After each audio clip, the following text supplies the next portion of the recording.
علیکم ورحمۃ اللہ۔ پیارے بھائی، آپ نے یہ ویڈیو بھیجی ہے، جناب حضرت مولانا مفتی مسعود صاحب اور حضرت مولانا مفتی طارق جمیل صاحب دونوں نے جھوٹی قصوں، حکایتوں اور واقعات کے حوالے سے بات کہی۔ مفتی طارق مسعود صاحب نے کہا کہ جب فضائل اعمال ٹھیک نہیں ہے تو یہ تبلیغی کاہے کو ٹھیک ہیں۔ شاباش ہے بھائی، ان کو بہت اچھی بات ہے، اور ان دونوں علماء کے اس بیان پر ان دونوں کو شاباش دیتا ہوں۔ اللہ تعالی ہم سب کو اور باقی علماء دیوبند کو بھی اور علماء بریلویہ کو بھی اور علماء اہل حدیث کو بھی اللہ وحدہ لا شریک جن کچھ کو دی ہے ان کو تو دی ہے نا، میں اوور حال کی بات کر رہا ہوں۔ اللہ تعالی ہم سب کو یوں حق گو زبان عطا فرمائے کہ مسلک اور فرقے اور جماعت اور شخصیات کو پس پشت رکھتے ہوئے، بالائے طاق رکھتے ہوئے، علماء حقہ کا کام یہ ہونا چاہیے اور علماء کا کام یہ ہونا چاہیے کہ وہ حق کو حق کہیں اور باطل کو باطل کہیں۔ ویسے دعا بھی یہی ہونی چاہیے کہ اللہ ہمیں حق حق دکھا اور اس حق کی اتباع عطا فرما، اور اسی طرح باطل کو باطل دکھا اور باطل سے بچنے کی توفیق عطا فرما۔ تو مفتی طارق صاحب نے کہا، طارق مسعود صاحب نے، کہ فضائل اعمال جب ٹھیک نہیں ہے تو تبلیغی جماعت کاہے کو ٹھیک ہے۔ بہت اچھی بات ہے۔ کہا کہ ایسی کتاب رکھنی چاہیے جو متفق علیہ ہو، تو وہ کتاب میں بتا دیتا ہوں، وہ کتاب ہے اللہ کا قرآن۔ جو بھی اس کا انکار کرے گا سیدھا سیدھا کافر ہو جائے گا۔ بریلوی انکار کرے تب بھی کافر، قرآن کا انکار دیوبندی کرے تب بھی کافر، قرآن پاک کا انکار اہل حدیث کرے تب بھی کافر۔ تو یہ کتاب قرآن مجید ہی ہے جو ہم سب کے نزدیک متفق علیہ ہے، ہم سب کے نزدیک، بریلویوں، دیوبندیوں، اہل حدیث سب کے ہاں قرآن کے بعد درجہ ہے بخاری کا اور مسلم کا اور حدیث کی کتابوں کا۔ تو تبلیغی جماعت والوں کو چاہیے کہ قرآن پاک کو بیان کریں، بھلے وہ اشرف علی تھانوی صاحب کا ترجمہ لیں، جونا گڑھی رحمۃ اللہ علیہ کا نہ لیں، لیکن کم از کم اپنے پاس قرآن رکھیں، اور ان 3 دنوں میں اور 40 دنوں میں اور آگے چلیے جناب 4 مہینوں میں قرآن کو سیکھیں اور قرآن کو لوگوں کو سکھائیں، قرآن کی طرف آئیں اور لوگوں کو قرآن پاک کی طرف بلائیں، قرآن کی طرف آئیں اور لوگوں کو قرآن مجید کی طرف بلائیں۔ جو قرآن کہتا ہے اس کو پڑھیں، اس پہ خود بھی عمل کریں اور لوگوں کو بھی عمل کی دعوت دیں۔ جو بخاری مسلم کہتی ہے، وہ نماز ہے، وہ روزہ ہے، وہ حج ہے، زکوٰۃ ہے، حلال ہے، حرام ہے، جو بھی معاملات ہیں سیکھیے اور لوگوں تک پہنچائیے، لوگوں کو بھی سکھائیے۔ تو یہ ہونا چاہیے۔ مفتی صاحب کا مشورہ 100% درست ہے، لیکن آگے میں بتاتا ہوں لیکن کیا ہے۔ اسی طرح مفتی طارق صاحب نے کہا، طارق مسعود صاحب نے، کہ جب فضائل اعمال بنائی گئی تھی اس وقت کے لیے درست تھی، یا جو بھی انہوں نے کہا، الفاظ آگے پیچھے ہو سکتے ہیں، میں کہتا ہوں وہ اس وقت کے لیے بھی درست نہیں تھی۔ اس وقت میں کیا قرآن مجید مریخ پر ہوتا تھا، یا قرآن صرف عرب میں ہوتا تھا اور انڈیا پاکستان اور عجم میں نہیں ہوتا تھا؟ موجود تھا نا۔ تو اس وقت کے لیے بھی یہ جھوٹے قصے درست نہیں تھے، اور نہ آج درست ہیں، اور نہ ہی آج درست ہیں۔ اور یاد رکھیے مسلمانوں، یہ اہل حدیث کی برکت کا وجود ہے، چاہے اسے مفتی طارق مسعود، طارق جمیل مان لے یا نہ مانے، دونوں ہی صورتوں میں یہ اہل حدیث کی برکت کا وجود ہے۔ آؤ لوگوں، تبدیلی آ نہیں رہی، تبدیلی آ گئی ہے۔ یہ اس کو کہتے ہیں تبدیلی، تبدیلی آ گئی ہے۔ کوئی کہے نا کہ جناب آپ اتنی محنت کرتے ہو تو کیا فرق پڑتا ہے، تو ہم کہتے ہیں ہماری محنت تبدیلی لانے کے لیے ہے، اور الحمدللہ تبدیلی آ چکی ہے، اور ایسی آ چکی ہے کہ سبحان اللہ ہر ایک سن رہا ہے اور ہر ایک دیکھ رہا ہے۔ تو آپ بھی سنیے کیا فرما رہے ہیں۔ دیکھو فضائل اعمال کی بات آتی ہے نا، کرامت کی، فضائل اعمال ایسی، جب تبلیغ جماعت کی بات ہے کہ تبلیغ جماعت بہت اچھی، کیوں بہت اچھی بھائی؟ جب وہ ساری دنیا میں فضائل اعمال کی کو تبلیغ کر رہی ہے، تو اگر فضائل اعمال غلط ہے تو آپ بولو نا ڈنکے کی چوٹ پر کہ تبلیغی جماعت بھی کیا ہے غلط، نہیں تبلیغی بہت اچھے ہیں. تو یہ آپ کی باتوں میں کیا ہے؟ تضاد ہے. سمجھ میں آ رہی ہے بات؟ تو پھر بولو کہ جو ان کی تو ریڑھ کی ہڈی ہے فضائل اعمال، وہ تو. اور مفتی طارق مسعود صاحب فرماتے ہیں کہ فضائل اعمال تبلیغی جماعت کی ریڑھ کی ہڈی ہے. تو یہ جو میں کہہ رہا تھا نا لیکن، یہ ہے لیکن تبلیغی جماعت فضائل اعمال کو نہیں چھوڑے گی. چھوڑنا تو درکنار، آپ جائیے اور سروزہ لگائیے. میں اہل حدیث کو نہیں کہہ رہا، اہل حدیث کو دیکھ کر تو ویسے ہی لوگوں کو الجھن ہوتی ہے. دیوبندی چلا جائے، سروزہ لگا لیجئے، 4 ماہ لگا لیجئے، چلہ لگا لیجئے. آپ اشرف علی تھانوی صاحب کا ترجمہ قرآن اٹھا لیجئے، مجال جو آپ کو پڑھنے دیں. ہمیں رائمنڈ سے یہ منع ہے، ہمیں جناب حضرات کی طرف سے یہ حکم نہیں ہے، حضرات کی طرف سے پابندی ہے. بھائی کیا پابندی ہے؟ قرآن نہیں اٹھانا، صرف فضائل اعمال. کیوں؟ تو یہ دیوبندی بھائی ہی کے منہ کے الفاظ ہیں کہ فضائل اعمال تبلیغی جماعت کی ریڑھ کی ہڈی ہے. اب اگر کسی کے کمر کے مہرے ہی آپ توڑ دیں تو وہ کیا خاک کھڑا ہوگا؟ وہ کھڑا نہیں ہوگا. ہاں، اللہ کی رحمت سے کوئی بعید بھی نہیں ہے، اللہ کی رحمت سے کوئی بعید بھی نہیں ہے. تو اہل حدیث کی بھی یہی دعوت ہے کہ لوگوں یہ جھوٹے قصے کہانیاں چھوڑ دو. کیا قرآن میں کوئی کم قصے ہیں؟ سورہ یوسف میں صدقے سبحان اللہ کتنا پیارا قصہ بیان کیا، اللہ اکبر. اور اسی طرح آپ دیگر قرآن مجید میں سورہ کہف اٹھا لیجئے، غار والوں کا قصہ، باغ والوں کا قصہ، اللہ اکبر اللہ اکبر. جناب موسیٰ اور جناب جو ہے وہ انا للہ و انا الیہ راجعون، دماغ سے نام نکل گیا، حضرت موسیٰ علیہ السلام کا قصہ. تو یہ سارے قصے تو خود قرآن مجید میں موجود ہیں. حضرت خضر علیہ السلام، جناب موسیٰ، حضرت خضر علیہ السلام، ان کا قصہ کیا دل ربا قصہ ہے، ہاں جی، کیا پیارا قصہ ہے نا. اللہ نے سورہ کہف میں وَاضْرِبْ لَهُم مَثَلَ الرَّجُلَيْنِ 2 باغ والوں کا قصہ بیان کیا.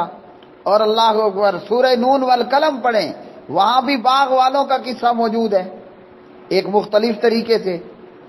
تو اور اسی طرح آپ سورۃ البقرہ پڑھ لیں، آپ کو یہاں بنی اسرائیل کے قصے ملیں گے. ہاں جی، بنی اسرائیل کے گائے ذبح کرنے کا قصہ، وَإِذْ قَتَلْتُمْ نَفْسًا فَادَّارَأْتُمْ فِيهَا میں ایک بنی اسرائیلی کے قتل ہو جانے کا قصہ. اور اسی طرح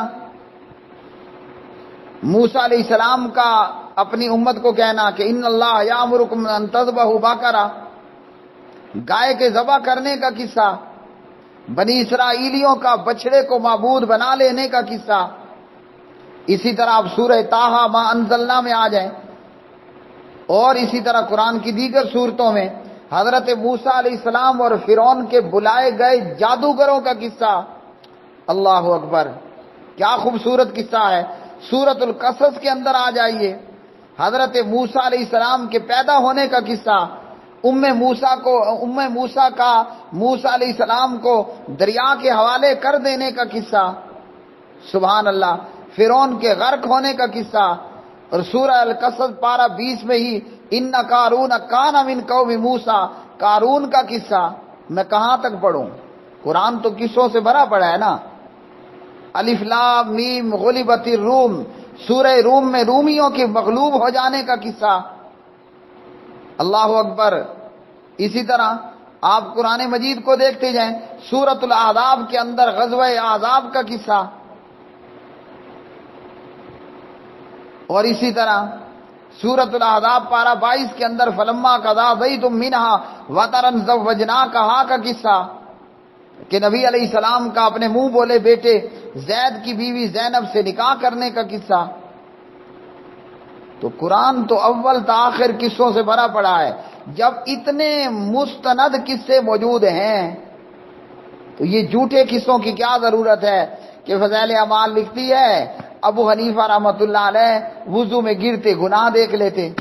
فضائل اعمال لکھتی ہے کہ ایک بزرگ تھے، غالباً ان کا نام بھی نعمان تھا، ان کو دفن کیا گیا تو لاد کی اینٹ گر گئی اور وہ آنکھیں پٹے آنکھیں کھولے دیکھ رہے تھے. ہاں جی, کہا کہ آپ مرے نہیں ہیں؟ کہا میں بھی نہیں مرا اور ہر اللہ والا نہیں مرتا. تو ان جھوٹے قصوں کی کیا ضرورت ہے؟ آپ کو اگر مردوں کے زندہ ہونے کا قصہ دیکھنا ہی ہے تو سبحان اللہ آل عمران میں آ جائیے نا, کہ جناب عیسیٰ روح اللہ علیہ السلام کا معجزہ مردوں کا زندہ کر دینا, مادرزاد اندھے کا ٹھیک کر دینا, پھول بحری برس کے بیمار کا ٹھیک کر دینا. تو یہ قرآن کہاں کہاں سے بیان کروں؟ قرآن تو بھرا پڑا ہے. سورۃ البقرہ میں قصے ہیں, آل عمران میں قصے موجود ہیں, سورۃ النساء میں قصے موجود ہیں, قرآن میں بے شمار قصے ہیں. تو اس لیے اللہ تعالیٰ جزائے خیر دے مفتی طارق مسعود صاحب کو کہ انہوں نے حق گوئی کی کہ جب فضائل اعمال ٹھیک نہیں ہے تو فضائل تبلیغی جماعت کاہے کو ٹھیک ہے. یہ لوگ تبلیغی جماعت دیوبندی بظاہراً تو یہی کہیں گے اللہ سے سب کچھ ہونے کا یقین, مخلوق سے کچھ نہ ہونے کا یقین, نبی کے طریقے میں دونوں جہانوں کی کامیابی کا یقین, غیر کے طریقے میں دونوں جہانوں کی ناکامیابی کا یقین ہے نا, کہتے ہیں نا, لیکن حقیقت یہ نہیں ہے. حقیقتاً کیا کہیں گے کہ جناب ہمارے امام اعظم کے نزدیک خون نکلنے سے وضو ٹوٹ جاتا ہے. اگر قرآن ہوتا, بخاری اور مسلم ہوتی تو کبھی یہ نہ کہتے. اور اسی طرح طارق جمیل صاحب کو بھی شاباش کہ انہوں نے جناب ان جیسے جھوٹے قصوں کا رد کیا. تو بھائی اس کا حل یہ ہے کہ لوگوں کو چاہیے, اور قرآن نے یہی حکم دیا, واعتصموا بحبل اللہ جمیعا. یہ حبل اللہ کیا ہے؟ حبل اللہ اللہ کا قرآن ہے, اور قرآن کی تفسیر نبی علیہ السلام کی حدیث ہیں. تو اللہ نے فرمایا واعتصموا بحبل اللہ جمیعا. میں کیا کہوں اس پر؟ میں کہتا ہوں بریلویو تم بھی, دیوبندیو تم بھی, اہل حدیثو تم بھی, سب ایک ہاتھ ہو کر قرآن کو پکڑ لو تو یہ فرقہ واریت اپنے آپ دم توڑ دے گی. اور ان علماء کے ان بیانات کو, یہ جو ابھی 4-55 سیکنڈ کی ویڈیو کی صورت میں میرے سامنے ہیں, ان دو بیانات کی بنیاد پر میں ان کو شاباش کہتا ہوں. اگر علماء اسی طرح بیانات اور خطبات کرنا شروع کر دیں کہ چھوڑو بھائی فضائل اعمال کو, چھوڑو فیضان سنت کو, آؤ قرآن موجود ہے, بریلوی فیضان سنت کو چھوڑ دیں, دیوبندی جناب فضائل اعمال کو چھوڑ دیں, اور اہل حدیث نے تو ویسے ہی قرآن اپنے ہاتھ میں لی رکھا ہے. ہم نے تو ویسے ہی قرآن اور حدیث کو پکڑا ہوا ہے. ہم نے کسی علامہ کی کتاب کو دعوت و تبلیغ کے لیے استعمال نہیں کیا, تو ہم آلریڈی ویسے قرآن حدیث پر ہیں. ہمارے یہ کلمہ گو بھائی بھی فضائل اعمال اور فیضان سنت کو چھوڑ کر قرآن پہ آ جائیں تو سبحان اللہ, واعتصموا بحبل اللہ جمیعا. یہ منظر تو اس کا پریکٹیکل خود بخود ہو جائے گا. تو ہم آئندہ بھی امید کرتے ہیں ان علماء کرام سے کہ وہ اس قسم کے بیانات کو جو ہے وہ لانچ کریں گے. اس سے یہ ہوگا کہ امت کے اندر جوڑ پیدا ہوگا. کہا جاتا ہے نا کہ امت کو جوڑنا چاہیے, تو ضرور جوڑنا چاہیے. امت قسم کعبے کے رب کی فضائل اعمال پہ نہیں جڑے گی. اور یہی بات انشاءاللہ مجھے امید ہے مفتی طارق مسعود صاحب بھی اور طارق جمیل صاحب بھی قسمیہ کہیں گے. قسم کعبے کے رب کی امت کبھی فضائل اعمال پہ اکٹھی نہیں ہوگی, فضائل اعمال پہ نہیں جڑے گی. امت کبھی بھی الیاس قادری کی فیضان سنت پہ جمع نہیں ہوگی, نہیں جڑے گی. امت کے جڑنے کا نسخہ خود قرآن نے دیا, واعتصموا بحبل اللہ جمیعا ولا تفرقوا واذکروا نعمت اللہ علیکم اذ کنتم اعداء فالف بین قلوبکم فاصبحتم بنعمتی اخوانا. اگر وہ صدیوں کے دشمن اخوانا ہو گئے تو آج ہم بھی ہو سکتے ہیں نا. اگر وہ حبل اور لات کے پجاری, اور اگر وہ پیغمبروں کی پوجا کرنے والے اور 307 بتوں کی پوجا کرنے والے, اگر وہ فاصبحتم بنعمتی اخوانا ہو سکتے ہیں تو کلمہ پڑھنے والے دیوبندیوں, بریلویوں, اہل حدیثوں ہم بھی ہو سکتے ہیں. امت کے جڑنے کا طریقہ یہ ہے فضائل اعمال پرے کرو. امت کے جوڑ کا طریقہ یہ ہے کہ فیضان سنت کو پرے پھینکو. امت کا جوڑ ہوگا, امت کا جڑنا ہوگا تو قرآن پر اور صاحب قرآن محمد الرسول اللہ صلی اللہ علیہ وآلہ وسلم پر۔ تو ہم آئندہ بھی امید کرتے ہیں کہ امت کے جوڑ پر علماء اسی طرح بیان دیں گے، اور امت یہ جب ہر ایک اپنی اپنی ڈفلی بجا رہا ہو، اپنا اپنا راگ الاپ رہا ہو، تو امت کیا خاک جڑے گی؟ امت تب جڑے گی کہ جب علماء یہ کہیں گے فضائل اعمال پڑھے کرو، جیسے مفتی طارق مسعود صاحب کہہ رہے ہیں۔ امت تب جڑے گی جب حضرت مولانا طارق جمیل صاحب جیسے فرما رہے ہیں کہ جناب ان جھوٹے قصوں کو پرے کرو۔ وہ بیچارہ انتظار کرتا رہا، پھر عشاء کے بعد پھر نفل شروع کیے تو تہجد تک نفل پڑھتے گئے اور وہ بیچارہ پیچھے بیٹھا ہوا۔ تو تہجد کے آخر میں ان کی مسئلے پہ بیٹھے بیٹھے ایسے اونگ آ گئی، تو یوں چھٹ کرے گا تو کہا یا اللہ میں اس آنکھ سے پناہ مانگتا ہوں جو سونے سے اس کا دل ہی نہیں بھرتا۔ اور پھر اس کے بعد فجر کی نماز پڑھ کے اشراق تک بیٹھے رہے، پھر اشراق پڑھے، اخیر وہ بیچارہ اٹھی کے واپس آ گیا۔ لگتا ہے انہوں نے ویلی کوئی نہیں۔ تو وہ اس نے کسی سے پوچھا کہ یہ بزرگ کب سے یہ کر رہے ہیں؟ کہ پچھلے 30 سال سے کر رہے ہیں۔ یہ رہبانیت کی شکل ہے، یہ وہ دین نہیں جو ہم لوگوں کو پیش کریں گے تو وہ کہیں گے واہ واہ واہ واہ کیا دین ہے۔ تو طارق جمیل صاحب فرماتے ہیں یہ رہبانیت ہے۔ الحمدللہ ثم الحمدللہ کہ جو بات اہل حدیث علماء نے کہی وہی بات آج اللہ کے فضل سے طارق جمیل صاحب کی زبان پر بھی آ گئی۔ ان کی اس بات پر کہ یہ جھوٹے قصے اور حکایتیں اور یہ فضائل اعمال کے یہ قصے، یہ دیگر کتابوں میں موجود ایسے یہ قصے، یہ رہبانیت کی شکل ہیں۔ شاباش ہے طارق جمیل صاحب کو اور مفتی طارق مسعود صاحب کو۔ اللہ تعالی ہم سب کو ایک امت بنائے۔ بھائیو، امت امام سے ہوتی ہے۔ اگر ہم قرآن پر اور صاحب قرآن پر اکٹھے ہو جائیں، ہم قرآن پر اور محمد الرسول اللہ صلی اللہ علیہ وسلم پر اکٹھے ہو جائیں، اللہ کی قسم یہ فرقہ واریت اس کا مرڈر ہو جائے گا، سوسائڈ ہو جائے گا، یہ مر جائے گی، اس کا دم ٹوٹ جائے گا۔